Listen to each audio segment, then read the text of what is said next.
Welcome to Inside Audit, IIA Belgium's podcast. In 2021, the IIA started with research and benchmarking as input for the revision of the IPPF. 3 years, countless working groups, 1,600 completed surveys, 19,000 specific comments, and 120 pages later, we have reached one of the most important milestones of the profession in the past decades. Since January the 9th, the global internal audit standards are published, and they will become effective 12 months later. Because of the significance of this milestone, we will dedicate 5 episodes of this podcast, one for each domain of the standards, with our 3 distinguished guests. Once again, Kathleen, John, and Nicolas, thank you for being here, and welcome to the 4th episode around the internal audit standards about managing the internal audit function. The Chief Audit Executive is responsible for managing the internal audit function in accordance with the Internal Audit Charter and the Global Internal Audit Standards. This responsibility includes strategic planning, obtaining and deploying resources, building relationships, communicating with stakeholders, and ensuring enhancing the performance of the function. So more than enough to talk about in this episode. Kathleen, the standards talk about the internal audit strategy. Why is it so important, and how does it differ from the internal audit plan? Internal audit strategy is a new requirement there, and it's not the same as internal audit planning. Internal audit planning is focusing more on our operational activities. There you will have all the information on the internal audit engagements that you will perform over a certain period of time, whilst your internal audit strategy is focusing more on the longer term. It addresses more these strategic objectives on how you will evolve as an internal audit function. This can include discussions on balancing advisory versus assurance engagements, but also on meeting new expectations from your board and senior management. And there I am thinking about these evolving risk areas, like for instance, AI. Cyber is probably not new, but it's also still a very important one where you require specific knowledge. So you will have to think on how you address these things in the long term. This probably requires some capacity building as well as knowledge. So how are you going to address these things? You can choose for outsourcing these type of activities, but then again, this would require probably requesting some additional budget to your board. Or you can decide to develop this knowledge internally, but then again, you have to provide for training. So I think it addresses more these type of questions in your internal audit strategy. And looking into the practice, it's a new requirement. However, I do think that most of the internal audit functions have already a strategy, an internal audit strategy. I cannot imagine that an internal audit function or a chief audit executive has not thought about these challenges and issues. So it's probably more a question of how to formalize this new requirement. Since it has to be formalized, it might feel like an administrative burden for some departments. Nicolas, is the internal audit planning not sufficient to achieve the mission of internal audit? Let me first start by saying that I was very pleased to see that become mandatory in the standards. I've been advocating for that for years, so I'm fully on board with the notion of internal audit strategy and being mandatory. Now, my message to the audience would be, don't be afraid. You may perceive that as a requirement and yet another document you have to produce and indeed a burden. It's not. You may start small in the sense of you are defining a few objectives on a middle long-term plan. It doesn't have to be a 20 pages long document. You can also ask guidance. Actually, there is a guidance from the IIA, which is more than 2011, if I recall, on developing an internal audit strategy before it was made mandatory. Now, it may be a bit old now, but the principles are still valid. And I read that and it's quite interesting. So I would invite you, go to the IIA website, find that all IIA guidance on strategy, read it. It's very interesting. Ask support or input from your board, for your audit committee, from management. If you have the chance, like it was my case, if your organization has a strategic plan, you can also fit your own framework in that strategy. So I'll give you an example. The National Bank of Belgium had a 2020-2025 strategic plan, so a 5-year plan, which is available on the website of the NBB. It's not confidential. And so we, internal audit, developed our own strategy. which fit into that one in terms of reporting, KPIs, framework, and also in terms of how are we internal audit going to align and support the achievement of the objective of the organization as a whole. Now, if you don't have that chance to have indeed a framework in-house, and that's not always the case, again, as I said, start small. Think about a few objectives that you want to achieve. Say, imagine that you are not completing your audit plan. You're achieving 80% every year. One objective you could have is, within 3 years, I want to reach 100%. Now the question is, how am I going to do that? Another objective could be, I want all my staff to be certified within 5 years. That's your objective. Then the question is, how am I going to do that? And so on and so on. So you really have to think about a few objectives that you want to achieve. And again, start small, and then you go ahead with hopefully implementing them, and you report on them. And then as you go, it will be easier and easier to develop the strategic plan going forward. I guess it's also about walk the talk. We ask our auditees to provide for a strategy. So I think it's also for our internal audit function logic and required to have such a strategy. John, policies, procedures, processes, comprehensive list of expectations is given. Is that proportional for small internal audit functions? Yeah, that's a good question, but this is also one for walking the talk, because that's what we expect also in the company from smaller entities and divisions. And I think this standard is very good to have to achieve that level playing field that we want to have, but also to enable quality assurance reviewers to have something to look at, because in the past many internal audit shops didn't have anything. Having said that, the list that is given in the standard is quite long, but it's a good standard. And it also goes deep, because it's not only policies, but also procedures and processes. So the question for small internal audit shops will be how to do that. And I know from my experience that doing it from scratch takes a lot of time. And not only to draft it and to have it fully ready, but also it needs training to your staff, and it needs to be onboarded by them. And then you have to do your internal reviews to see whether it's effective. So it takes a lot. So I would hope that many smaller internal audit shops can leverage on the work that others are doing. So I think it would be very good for every internal audit shop to open up the closet and share what you have with others, because it's a good way to achieve this. Mm-hmm. And Kathleen, could the IIA maybe help with some of this? Definitely. And just to your previous point, John, I think as well that during the exposure period, we received a lot of pushback from smaller internal audit functions on the strategy, on other requirements, on documentation as well. But I think as well that they are probably the ones who have the most added value and need for these type of things. So it's probably an easy excuse to say, well, it might be too challenging or too difficult for us. And to your question, Cedric, yes, indeed, I think that the IIA has a role to play there. You may have seen that since we have published the standards, we are developing additional resources. So 2 weeks ago, we published this two-way mapping document, which should help internal audit functions to prepare for implementation. And we are working on other resources as well. For instance, now we are working on tools for chief audit executives to work with that domain 3. So to have and support the discussions that they need to have with their board. And indeed, the internal audit charter is another one. We have a lot of webinars and discussion sessions now to promote the standards. And there we collect a lot of input from internal audit functions on where there is need for additional guidance. That might be tools like, for instance, the internal audit charter.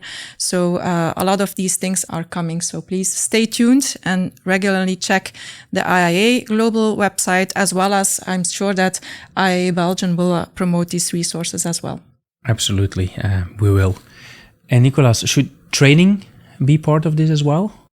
Our peers, our network is the most useful one, especially for small audit, internal audit function. So that means taking advantage of every opportunity, every event organized, whether it is the IIA or IIA Global, to engage with your peers, especially if you are from a small internal audit function, to see how they are tackling that. But also with maybe larger internal audit function, and ask them advice, how would they tackle that if they were in charge of a small internal audit function?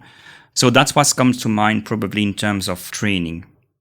Okay, so probably a big role to play for communities here at IIA Belgium, the small audit jobs, chief audit executives, young professionals, to make sure everybody talks to their peers. John, the chief audit executives must coordinate with internal and external providers of assurance and then consider relying on their work. So it's not a must to rely, but at least consider it. Is this a threat for the independence of the internal audit function? Well, I would say no, because your role and your positioning in the company doesn't change. And I think avoiding redundant work is basically the only way that we have to cope with having to do more in the same time and with the same people.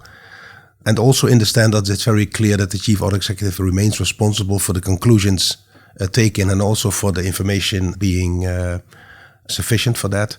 And that means that the chief audit executive needs, even when he relies on work, needs to make sure that he reviews the work and always does some own action to be able to take the conclusions as his. So I don't think it changes the independent role as such. And looking from external in, as I already explained in the previous episode, the assurance chain for ESG will mean that internal audit and external audit have to work together to fill that full chain. And there I think it's really important that the external auditors also start relying much more on internal audit. But for that we need to set conditions and they need to be discussed really, really soon. Kathleen, which internal and external providers should be included? And are there any best practices on how internal audit should work with them? Well, I would definitely say all internal audit or assurance providers, internal audit as well as the first line, the second line, as well as external audit. John was already referring to ESG. I think that the relation with external audit is probably the most difficult one. I think that is mainly because they are outside our organization, so not embedded. So they probably have less knowledge as well as contacts in practice with the other lines of assurance. But indeed, it's about making sure that your internal audit function itself is efficient so that we avoid overlaps and make sure that we optimize the audit coverage. So stimulating collaboration, exchanging information is definitely a good practice. How to do that? Well, I think that an assurance map can be a very good tool there, or there might be other tools. I think it is mainly not so much about the tool, but about making it very practical to exchange information. Actually, on the assurance mapping, there is a very good guidance from the IIA, which is also a few years old, but it's still young, I would say. And I would advise everyone to read it, because when you perform your assurance mapping, you can start it from the internal audit function, but you can also say, we're going to do that as a collaborative effort with, for example, the second line, which they have something to say. So I would invite everyone to download that guidance, have a look at it. It's very nice and it's very practical to implement. Thank you, Nicolas, for promoting our resources there. And I would like to add there as well that besides developing additional resources there, we are now updating all that guidance, which is also a very large project because there is a lot of guidance there that needs to be updated there, but more to come there as well. So the need for collaboration is growing. Relying on other assurance providers is now embedded in the standard, which is a good thing. And also due to the new 3 lines model. So, John, what conditions must be met in order to be successful in that collaboration? Yeah, that's not an easy question. The 3 lines model already asked coordination, and now the standards have put coordination plus reliance, which makes total sense. And I think if you look at reliance on other assurance providers, the first thing I can think of is that we have to talk the same language. And within the company, that means that all lines need to have the same risk taxonomy and the same way of looking at risks. And maybe also a similar way of reporting, combined assurance reporting, although that's probably a little bit stretch goal at this moment. Second thing I can think of is an agreement on the quality of work. Because if you're not providing the same quality, it's hard to rely on. And then with quality of work, you can also wonder which certifications are needed for the people who are doing the work. And especially in the ESG area later on, the external auditor will require certifications. And that's why it's good that IIA is already working on those certifications and has them already. And then, of course, filing standards and accessibility for those and making review possible is another one. But they are quite commonly known as things to have for reliance. The pushback that we received during the exposure period on that collaboration requirement is that If the external auditor, for instance, does not want to collaborate with internal audit, that's out of your span of control, right? So how do you deal with that? And I think there is a very good solution now there in the standards that there is this kind of escalation procedure now that if, for instance, external audit does not want to collaborate, you can escalate that to your board. And I think that a mature board has probably the push to make sure that these lines collaborate further. Yeah, just one comment, because it's not only the willingness of the external auditor, but within ECIA, we are now talking to Accounts Europe to see what is possible. And then it seems that there are also some national laws that prohibit reliance. So that's also a hurdle we need to take. So Nicolas, in your opinion, should the external accountants rely more on the internal audit function? There are limitations because first, they want to be as independent as possible. That's first. And two, if you look at that ISA standard, it's quite strict, the requirements for them to be able to rely on the work of internal auditor. So in my experience, I haven't seen that much and they are a bit reluctant to do it. But it's maybe a call for us internal auditor to even strengthen even more our profession and our quality of work. Vice versa. So can internal audit rely on the work of external auditor? Sure. And I would expect, like when we discussed assurance mapping, that you take that into account. You can think about that when you prepare your audit plan. If you know that there is a topic that will be looked at by a third party, especially the external auditor, does that make sense that you would look into it? When you start the engagement and you are in the planning process and you do your survey, your risk assessment, you can also take that into account. If you know that there is an aspect of that process that will be very thoroughly looked into by the external auditor, does that make sense to also look at that? Or when you're reporting, for example, that's was something I did when I was working for the IMF. We would always look at what other providers would give as assurance on topics we had evaluated. And you would report that as well, which would reinforce the message. So, for example, I have a finding, but I can say, oh, risk management is saying the same thing, and your external auditor is saying the same thing. That's a stronger message to the board and the audit committee. And maybe we should grab the momentum again of the new standards to enhance the collaboration. Kathleen, you think in the long term this can lead to joint reporting? I'm actually not sure that joint reporting should be the goal, but I think that internal audit and external audit have a different purpose. Internal audit is mainly addressing the key stakeholders being the board and senior management. So the reporting and the products that we produce are based on addressing this type of audience, whilst the external auditor is more focusing on the reliability of information, mainly on financial information for broader stakeholders. So we address another type of audience there. So addressing another type of audience, I'm not sure that this can then result in a good qualitative joint reporting. However, collaboration, sharing information, I definitely would say yes on that one. Joint reporting might be for me a bridge too far. Yeah, I think you will also lose a little bit of the characteristics of your role. Because I think being in the 2-tier model and the 1-tier model, I already feel that in the 1-tier model, you are further from your company because you're reporting directly to the audit committee. Being together with the external auditor will position you even further from the real company. Even if we as internal auditors or the IA would advocate for such joint reporting, I'm not sure that the other side, meaning, for example, the external auditor, would be willing to do so, again, because of their independence and so on and so on. So on that one, I would join with what has been said on that matter. Okay. Nicolas, the Chief Audit Executive must develop objectives to evaluate the internal audit function's performance. What role can the audit committee play in this? Very various roles, from a very passive one to a very active one. I would advocate for the more active one, of course, but we know that it's not always the case. At a minimum, and that's really the minimum, being informed. Meaning that they would receive information from the Chief Audit Executive. Ideally, and that's what I advocate for, is more a cooperation role when they would work together to define those objectives to achieve performance and what kind of reporting they want to see.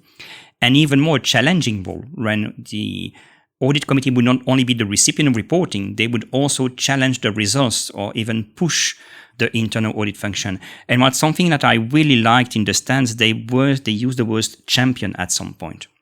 And you think about when you have, for example, a sports competition, you have a coach and you have your athlete, and you're pushing your champion. That means one side, you are providing all the resource and the support you can for that athlete to achieve. And on the other side, you're also pushing that. It's not enough. You have to be even better. And I think that would be an ideal role for audit committees. One side, provide support to the internal audit function. That means resources, and it can be budget, human resources, technological, and so on. Also support when dealing with difficult situations with auditees or management.